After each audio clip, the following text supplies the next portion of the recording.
Opening kickoff, man. The 2023 NFL season is upon us. We have pertinent information to discuss in regards to the Philadelphia Eagles and really the special teams unit, but we're going to get real particular, real specific about the punt coverage and the punt return teams today, because I got some questions about some of the guys who have been subtracted from this roster, some of the guys who are currently active on this roster, and how are we going to field a special teams unit? What is that active 46 going to look like? Kaylee Ringo, Eli Ricks, Mario Goodrich, Sidney Jones. I mean, how are these dudes going to be used? Because let's be real, these dudes have to contribute on special teams. Yeah, I caught that. Sidney Brown. Sidney Brown. Steve, say it with me. Sidney Brown, not Sidney Jones.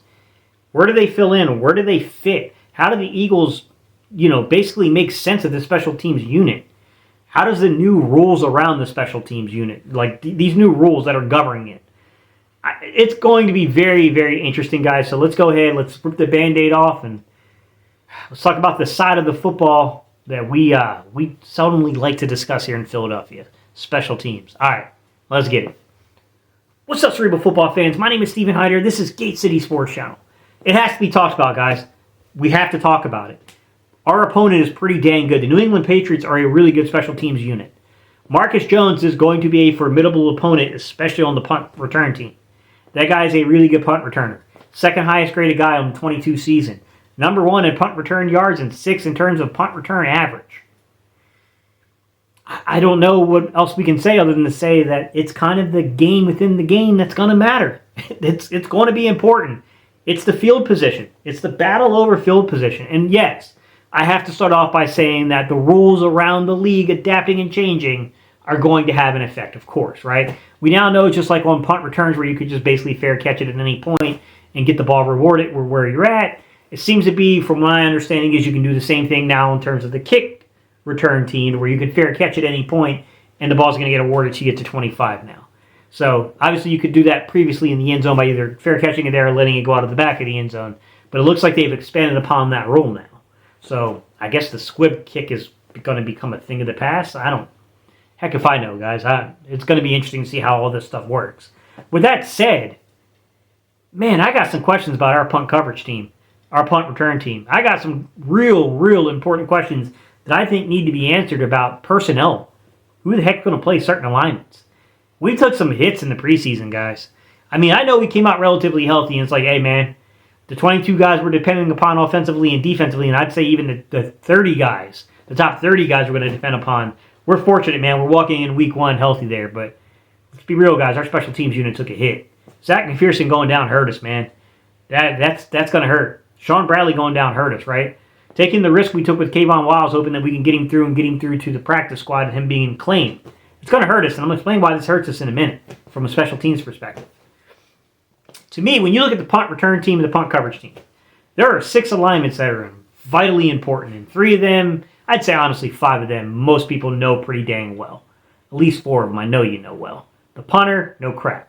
The long snapper, no crap. The punt returner, no crap, right? You don't need me to tell you the importance of those 3 particular alignments for the punt coverage and punt return teams, right? However, where I do think things are a little bit more complicated, I do think is a little bit more important and not as discussed as much, is when you get to things such as your jammers and then also, your gunners.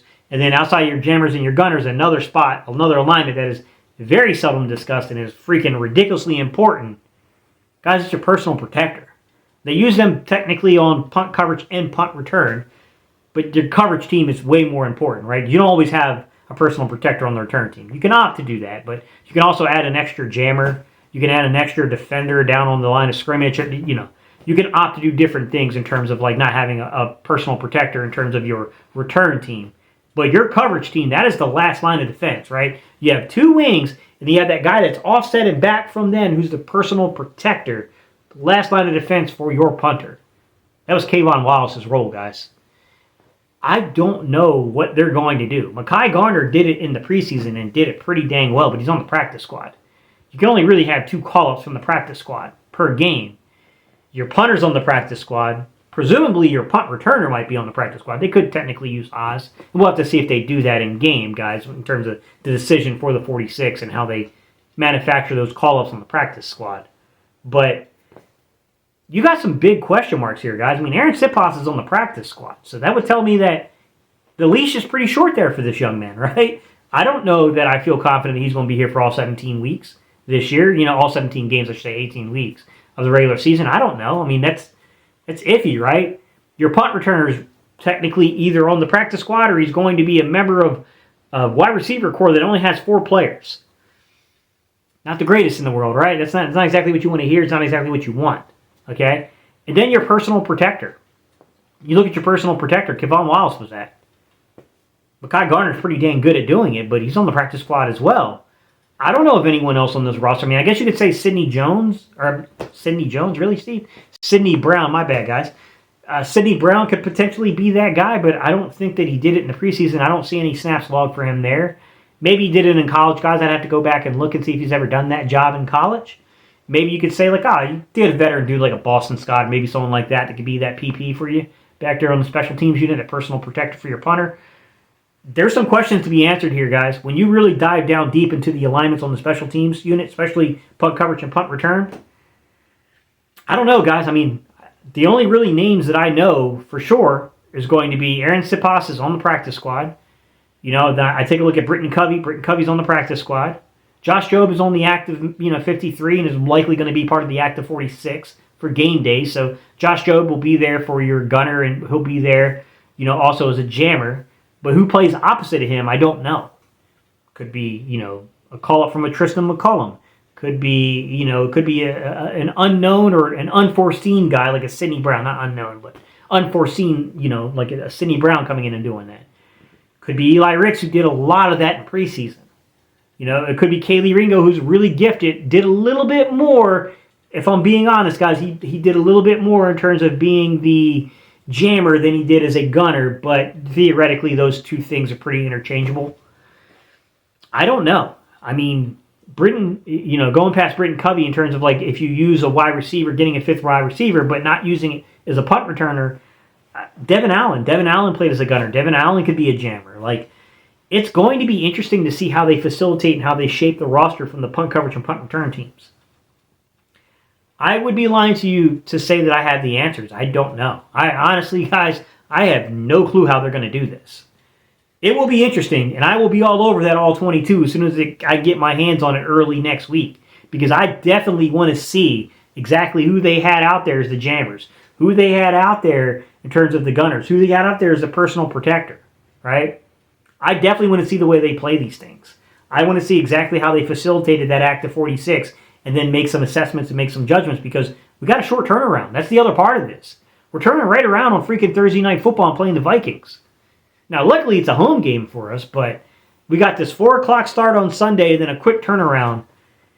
And then we get some time. To be fair, then you get that lengthy duration of time for week 3 to kind of make some decisions, right? That's where you can make some pertinent, decisions in terms of do we need to reshape and reconfigure some things.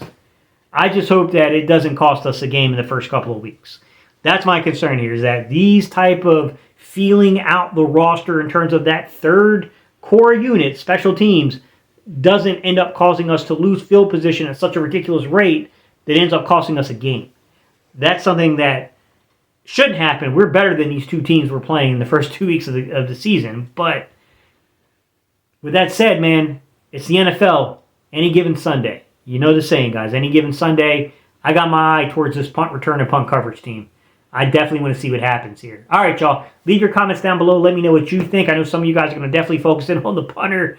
What do you guys think about the personal protector? What do you guys think about jammers and the gunners? What do you guys think about punt returner? Oz. What are they going to do there? Are they going to have Oz do it? Are they going to use that call up on Britton Covey? It's interesting, guys. I mean, Greg Ward, I think, is still technically on the practice squad as well. I mean, we're all assuming Britton Covey's even healthy. I mean, the dude hasn't really been active in the preseason at all.